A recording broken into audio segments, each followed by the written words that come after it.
Hello everybody, welcome back to another video. I'm hoping you guys are all having a fantastic day. So in today's video, as you can tell by the title, we'll be talking about a potential large winter storm that will be obviously making its way from the western United States. I say obviously because if you haven't seen in the news, the West has been absolutely bombarded for the past several weeks, and this will continue, except most of these systems, as they hit the mountains, they kind of disintegrate and don't really evolve into anything huge really east of the Rockies. However, there's going to be one system that has a good potential. Again, at this point, nothing is still confirmed. The reason I haven't recorded videos for the past few days is because it's been awfully quiet really east of the Rockies, and while the West obviously does have a lot of issues, I really didn't really want to record, 30-minute videos or 20-minute videos about something that only part of the U.S. will be impacted by. However, now there is growing signs that there could be a system that sneaks its way through the mountains and ends up, as you can see on this map right here, evolving into a pretty large winter storm across the central United States, potentially bringing wintry weather, snow, ice, severe weather, and then potentially some sort of a bomb cyclone across the northeast. Chances are still a little bit, I guess the details are a little bit fuzzy. Let's say that the confidence has grown though, and I could have recorded a video yesterday, but I still wasn't sure, so today's the first day. I'll obviously keep you guys updated throughout the week as this thing will evolve. So let's start off by talking about the northwestern United States. I divide these videos into regions so you guys can skip ahead to your region and just get the info about your region. So I'm going to start off with the northwest and I'll work my way through the United States. So in order to go and start off with the United States, with the northwestern United States, let me click on the northwest and start off with the GFS. So the northwest, the main thing for you guys isn't going to be necessarily just one single storm. Again, as I mentioned, you guys are going to be hit by a barrage of storms. It has already been ongoing. I've talked about this in my past videos that have been created, even at this point 4 or 5 days ago, so that's been already a while ago. But even in the past systems that we've been dealing with, the West has been just continuously been bombarded, and this started quite a while ago. Again, right after Christmas, around that Christmas time frame, this just started going crazy. More of a La Nina pattern than an El Nino, more of a El Nino rather than a La Nina pattern, to be honest, across the West. I mean, this is really a historic, unprecedented moisture flow that's coming off the ocean. So notice right now, you guys just got done with the system. You guys are going to be seeing more precipitation by Monday into Tuesday. Again, I'm not going to be timing these storms individually, right? So for each city when the precip will stop or start, because first of all, there's way too many cities here. Second of all, just basically if you live across the Northwest, especially Washington, Oregon, Idaho, and Southwestern Canada, British Columbia, Saskatchewan, pretty much just anticipate a chance for precipitation across your area every day for the next few days, if not weeks. I'll just play this out for you slowly, and you can see that as I push this into Tuesday, there's more precipitation that heads into Utah, Nevada. Again, the areas west of the really Idaho kind of area, Utah area, so Montana and east, so Wyoming and Montana, you guys won't be seeing as much precipitation. We can see some of these systems still work through to you through your area, but especially the coastal areas will be pretty much on a constant onslaught of moisture precipitation, as you can see right there through this weekend, and this continues well into next week. And pretty much as far as these forecasts go, potentially stronger system arriving, hitting the Northwest on next week, around a week from, well, actually in 2 weeks, a week from this upcoming Monday, and you can see that brings more precipitation. And as I put this forward, the flow continues. So the amounts here are going to be legendary, and again, you can see that there's almost no break. Obviously, at some points, you can see there's a stronger system moving in, like potentially next Monday, but overall, it looks as if there's just a constant flow of moisture, and that's essentially what it will be. So for you across the Northwest, I don't want to focus on one system, as there's going to be literally a bazillion of them, and across Southwestern Canada. So notice some of these precipitation amounts, especially in the form of snow, well, the newest GFS model run only takes out to 192 hours, but let's just leave it at that. So just through around a week from today, so around a week from Saturday, Sunday, this is how much snowfall could fall. Notice not too much again across eastern Montana, eastern Wyoming. However, even western Montana, western Wyoming already starts picking up heavier snow, and then Idaho, Wyoming, Oregon, northern Nevada, northern Utah picking up significant snow. Alberta, Saskatchewan, not as legendary, still picking up some snow, and you can see see British Columbia with those mountains right there. Also, the coastal mountains, as again, they're pretty much squeezing all that moisture out as it hits them, which is already abundant. Those amounts are rather legendary. Total precipitation is also rather incredible. Again, this is just a week out, so this is on top already the heavy rain that has fallen. Not as impressive further east, but further west, especially along the coast, very impressive. And I could actually show you the GFS full 384-hour precipitation forecast using this weather model website. And again, you can see, looking at the Northwest, some of these areas like Seattle could be picking up potentially, again, over half a foot of rainfall in the next 10 to 15 days. Again, notice Montana, Wyoming kind of missing out on this, other than the western regions, but Idaho, Oregon, Washington, Alberta, British Columbia, Alberta, Canada, again, maybe the ones areas that border British Columbia, southeastern British Columbia, but otherwise nothing too incredible up there. Still some snowfall. So you can see that the GFS in its full range forecast shows a ton of precipitation here. Incredible pattern. So for the Northwest, again, it's not necessarily about one given system. It's about this constant pattern that will eventually birth a system that the title is talking about. Same thing for the Southwest, guys. You guys will be dealing with not just one storm, even though this video is about one storm. The thing is, you guys are going to be seeing storm after storm after storm. Just not every one of those really evolves into a big beast later on. So just notice, as I play this out through Sunday, there's one coming in right now. Into Monday and Tuesday, there's going to be a very big one. Into Wednesday, there's another one. You can see not all of them, again, as same thing as for the Northwest. Not all of them make it past, I guess, the first few coastal states. Not even coastal states, just see California, Nevada obviously pick up a lot from this, but especially California. But with each larger system, you can see right there, Utah picks up a little bit, Arizona, Colorado, northern New Mexico. But again, heavily concentrated on the more areas that are closer to the ocean. Still, though, you can see precipitation sneaking in there occasionally to Arizona and New Mexico, and when it does, it's going to be heavy. So, and as I continue playing this out, you can see it's storm after storm. I'm sure you've seen the headlines. There's been already a ton of rain and snow that's been occurring across the West. There's a ton that's going to be coming in the short range, meaning the next 2-3 days, and in the long range, at least through the 20th of January, more storms you could see with quite a bit of snowfall. So there's not really going to be a lack of cold air, so that's good. The Sierra Nevada snowpacks are reaching historic levels for this time of the year, and again, this occurring in the La Nina pattern is all the more extremely impressive. So this is just something that, in my eyes, takes the cake out of all the United States weather, just this insane barragement. There is good news for those that want to break from this. Towards late January, there looks as if there may be a little bit of a break, and then maybe we get into more of a classic La Nina pattern. However, through then, and again, that's not even confirmed, that La Nina potential transition, through then, the amounts are going to be legendary. This is only through 192 hours, so you can see even just through next Sunday, the amounts are already pretty legendary, especially across the Sierra Nevada. Further west, a bit more, further east, sorry, a bit more tame, and nothing too ridiculous still. Pretty darn heavy amounts, especially given what's already fallen. In terms of total rainfall, it will also be very heavy, especially for the California coasts, where that will be potentially, well, damaging and destructive. The 384 precipitation outlook for the GFS, you can see, shows tons of precipitation for California and a good amount elsewhere as well. And if you look at the total snowfall, it's nothing shy of absolutely incredible. You can see the Sierra snowpack levels are already almost 80 to 90% in some areas of what they should be on April 1st, and compared to this time of the year, they're already, I think, 2 or 3 times the amount that should be lying on any given year. And you can see that in the next 384 hours, there could be some amounts that reach up to maybe even 200 inches. I would not be surprised across some of the higher elevated areas. If you're wondering why I'm just showing the GFS, the European basically shows the same thing, just a little bit less further out. And you can see the amounts are, if not anything, a little bit more impressive for the shorter time frame. And it shows equal amount of precipitation and barragement. So that's the case for you guys across the Southwest and Northwest. A historic pattern. Short-term wise, there's obviously going to be consequences. Long-term wise, for the drought, this is a dream come true, a miracle. Prayers have been answered in terms of that.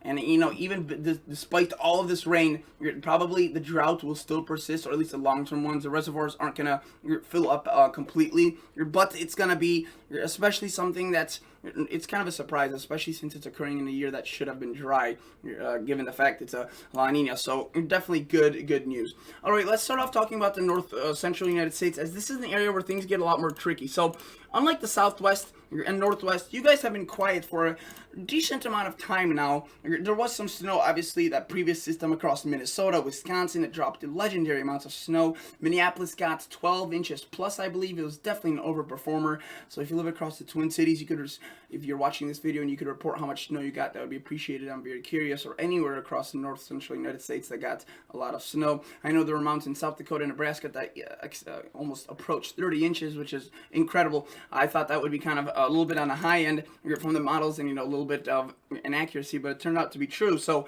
there's that. There could be some sort of a clipper system. As you can see, the GFS advertising potentially on Tuesday and into Wednesday of this week. But overall, nothing really going on, especially given the comparison when compared to the Southwest and West. However, as I mentioned, one of these systems finally sneaks through, and you can see that the GFS takes this thing, and I say GFS because I'll show you the other European model. It's a completely different scenario. You can see it takes this system, and nothing too incredibly strong, 1,002, 1,005 millibars, though it does have some precipitation, and you can see a good amount of snow on the backside. Now, how much of this is ice, how much of this is snow is a big question mark because there's limited cold air around this system. There isn't any, Arctic air mass or whatnot. It's a pretty nice Pacific flow, so the snow that does occur may be a lot more limited than it typically would be with a system like this. However, do note that it starts phasing with some sort of a piece of energy from the north here, and if that does happen, that would provide a little bit of cold air for this to be a pretty decent snowmaker for areas that may have not even seen heavy snow this year so far. Cities like Chicago, maybe Detroit.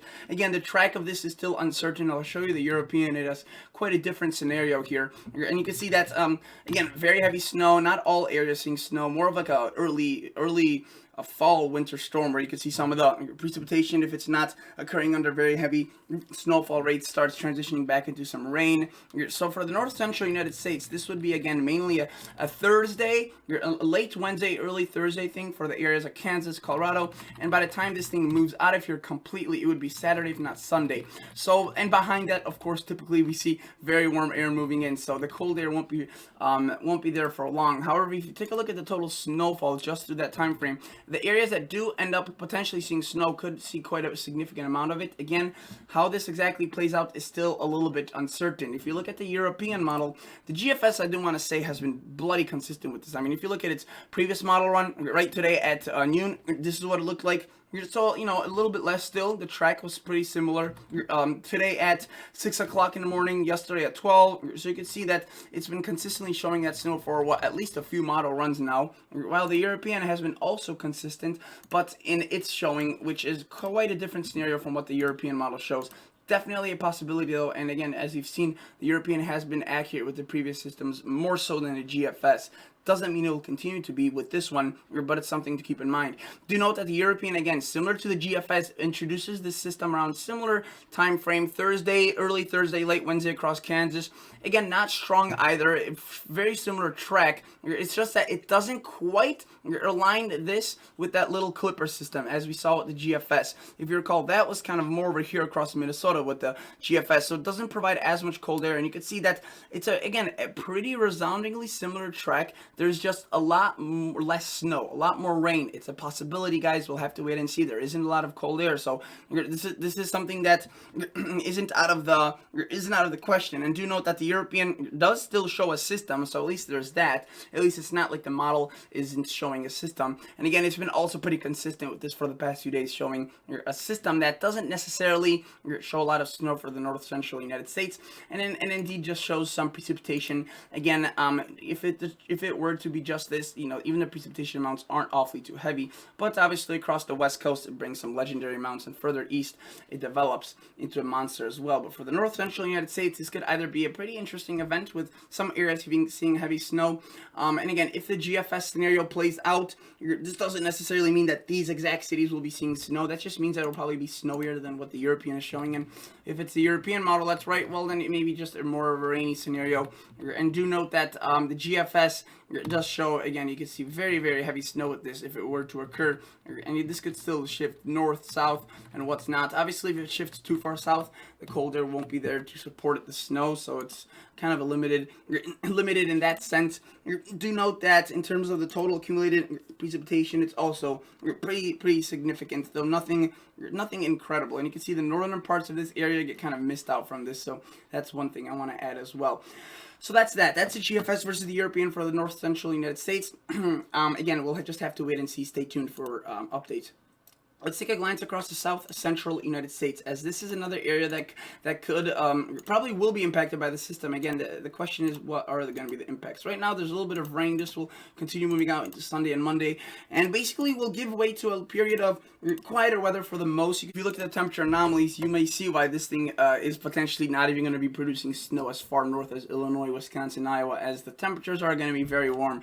And you can see the South Central United States is really going to be baking in some nice temperatures. I wouldn't say baking, but enjoying. Many areas that potentially could be seeing snow this time of the year will be catching butterflies. I mean, 70s, 60s, 50s, even 40s with sunshine. Upper 40s aren't too bad. It does get colder, however, as the system finally makes its way through the area. So do note that the first signs of this are across Colorado. This thing, again, isn't a massive system in terms of its millibar pressure. However, the wind could still be strong with this. Nothing too concerning. I guess my biggest concern is potentially some moderate risk of severe weather. Not moderate, meaning what the Storm Prediction Center will issue, just a moderate in terms of, I guess, from minimal to big. I guess this is kind of in between. This isn't something that is too concerning as of yet. However, again, if the models continue supporting this, it will definitely cause some severe weather. Again, maybe Arkansas, Missouri, Tennessee, maybe all the way down into Texas, Louisiana. We'll have to see. And notice that there could be some snow if it's a more snowier scenario like the GFS across Kansas. Maybe northern Missouri dipping down. You can see kind of the wraparound into St. Louis, southern Illinois. Again, this could shift into northern Arkansas, Tennessee. I wouldn't really count on it. Firstly, because the GFS is kind of an outlier with how snowy it shows the system being, and secondly, if it does end up being a GFS type storm across the South Central United States, meaning that there's a little bit more snow with this. If it goes, takes a further southern track, which you would have to in order to bring snow further south here, the cold air, which already is very limited, would probably be stretched too thin, and this would be mainly a rainmaker. So that's something I want to note. But Kansas, Missouri, you guys still have a good chance of seeing the snow.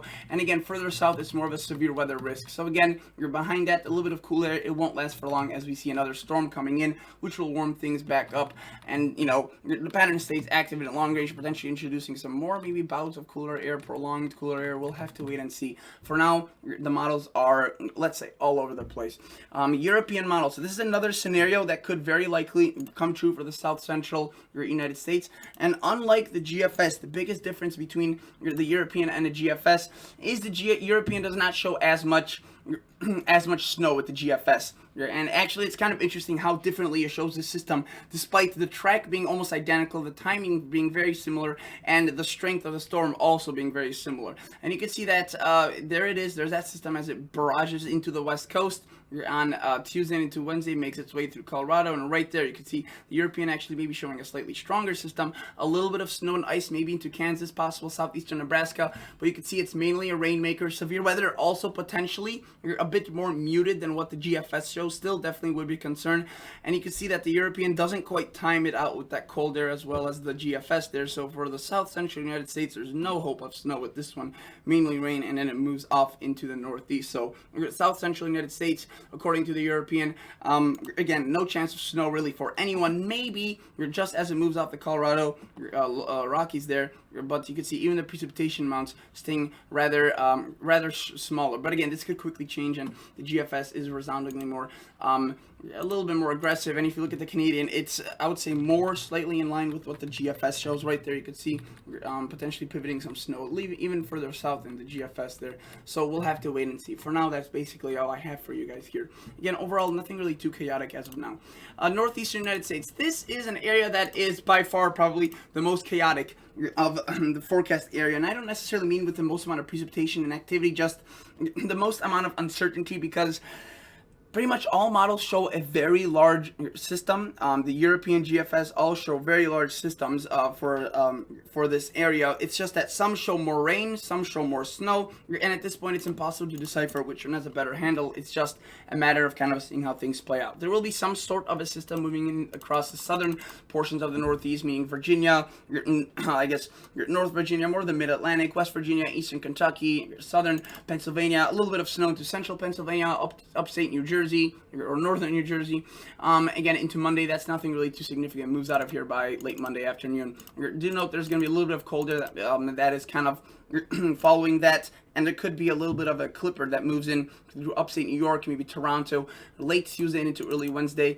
Again, nothing too significant, though that could provide a little bit of travel disruptions. The big story, again, comes from this system that is intensifying and developing across the south central United States, moves through the north central United States, and by Friday, it begins delivering its impacts. Now, according to the GFS, I say according to the GFS because the GFS and European have slightly, or if not significantly different outcomes of the system. GFS introduces a lot of snow initially for Pennsylvania, New York, Michigan, Canada there, Toronto, Montreal, Quebec, all these cities line up for some snow. Do note southern New England, or I should say northeast, kind of, again, the coastal areas, into Maryland, Delaware, Rhode Island, all of those areas, according to the GFS, see heavy rainfall. You can see this thing moves out to the land, so it quickens its development process, and again, some of these rainfall rates will be heavy, but further north it's a snowstorm across, again, southern Canada, but again, the upstate Northeast, New Hampshire, Vermont, Maine, some very heavy snowfall potential. And you can see this thing kind of lingers for a while before finally moving out Sunday with some light snow for the coastal areas. Now, again, this is the GFS. Its total snowfall is obviously still pretty significant. Some of this may be overdone since it counts the ice as snow, which is kind of a glitchy feature of the GFS.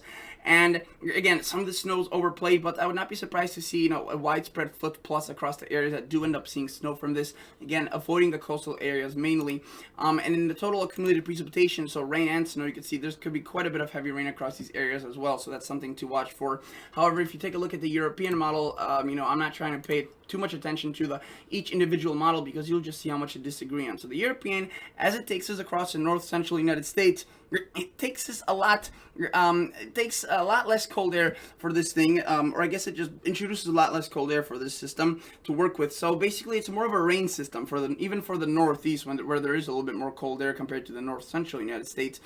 Obviously, some snow is possible. It's also slightly more of a northern track. You can see even the southern Canadian cities that are lined up along kind of the St. Lawrence River there won't be kind of seeing much snow. It's even north of there. Obviously, still a big storm in terms of the rain influences. And notice what the European does that the GFS doesn't. It takes that first system, right? It may look like as if this is about to move off the coast, but no, the European develops another low pressure off the coast and potentially redrives some of this moisture back into the Northeast. This will again provide obviously more heavy rain, but potentially even some heavier snow that is closer to the coastline. Some models show a larger system developing here and developing into kind of a classic nor'easter. We'll have to wait and see. It's definitely a possibility. You can see there's a lot of weird activity with the system across the Northeast that the models are obviously not really handling well as of now. We'll have to track it though, because either way, the precipitation amounts from this rain or snow will be pretty significant. Again, a little shift inland, there could be a lot more significant snow and rain. So again, the European a bit more conservative with the rain amounts, keeping the heaviest offshore, and the snow as well being a little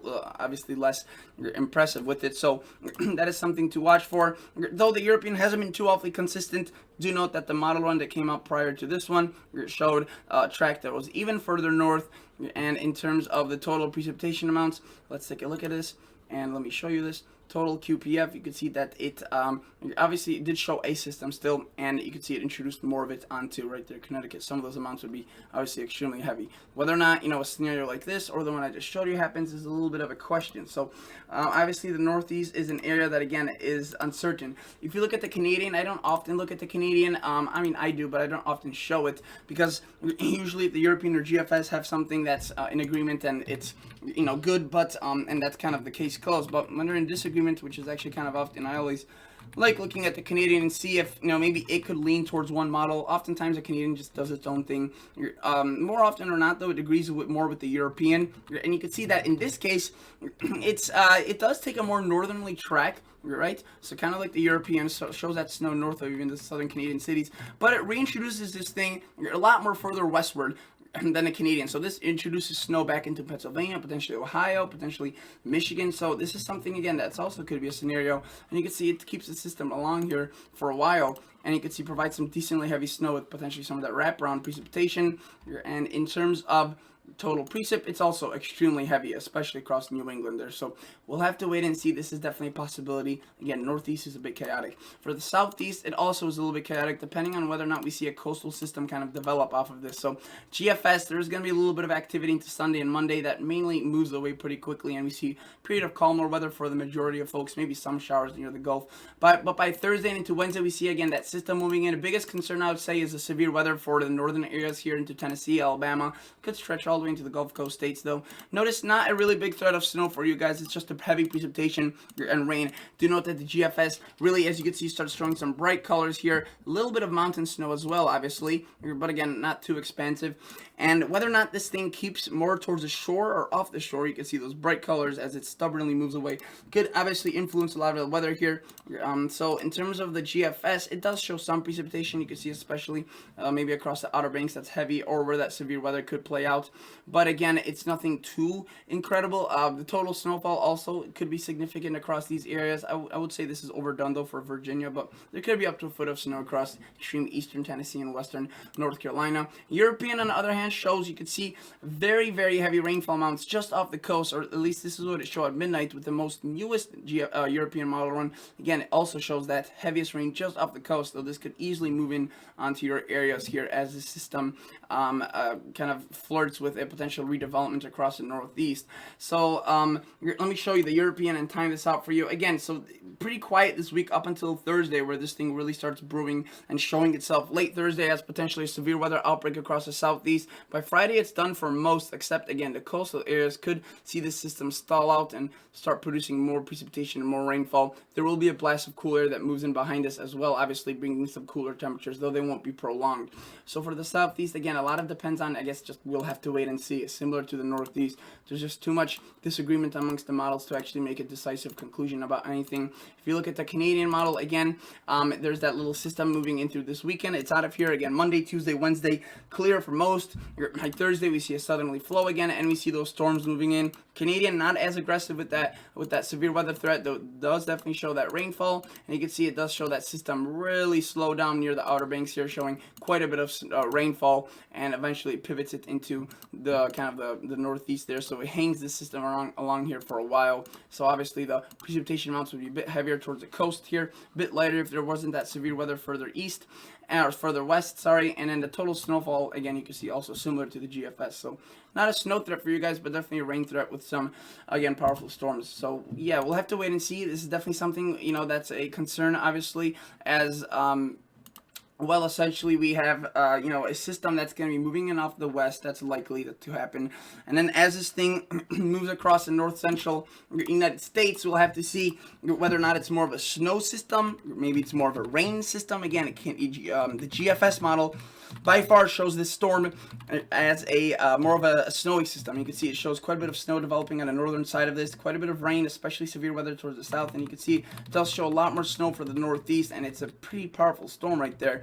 So that will that's something that's that's possible. And but if you look again at a model like the European, it takes that a lot more of a rainier solution. Still a big system, just not as impactful, as again it's more liquid and not frozen precip. So that's something we'll have to watch for, the differences in that, and then potentially some sort of a Canadian resolution happening where it's a mix of both. Again, more northern than the Europe or than the GFS, so kind of like the European, but then you can see it redevelops this cyclone back onto the northeast, prolonging the impacts, more precipitation. You can see providing some snow also potentially into Canada and the northeast, maybe as far as into Ohio, Pennsylvania. Again, this is still a little bit far out to say the least, so we'll just have to keep an eye on this. For now, I'm just saying that there's a potential, there's a growing threat, and if you look at some of the resolutions from, say, like the GFS 31 members, so this is the individual members of the models that make this up, that make up the GFS family, and let's take a look at the Northeast specifically, and take a look at some of the snowfall, just to show you the wide range. Again, the GFS ensemble overall being the heavier snow, kind of favoring the heavier snow. You can see some show a coastal monster, even for the coastal cities. or even the first one right there. But a lot of them are a lot more limited with that snowfall across the Northeast and more into the southeastern Canada. And then the European ensembles are even more limited with that snowfall. But again, which one is more accurate at this point? It's just too hard to tell. And you can see if you look at some of the individual ones, we can't look at all of them at once, unfortunately, like we can with the GFS. We have to click through some of this. Obviously, some still show quite a significant amount of snow. So we'll have to wait and see, though. Again, you can see it's probably more of a liquid storm if the European scenario comes true. So that is it, guys. That is basically all I wanted to show you. Keep you guys updated on this, and I'll catch you all in the next episode. See ya. Bye.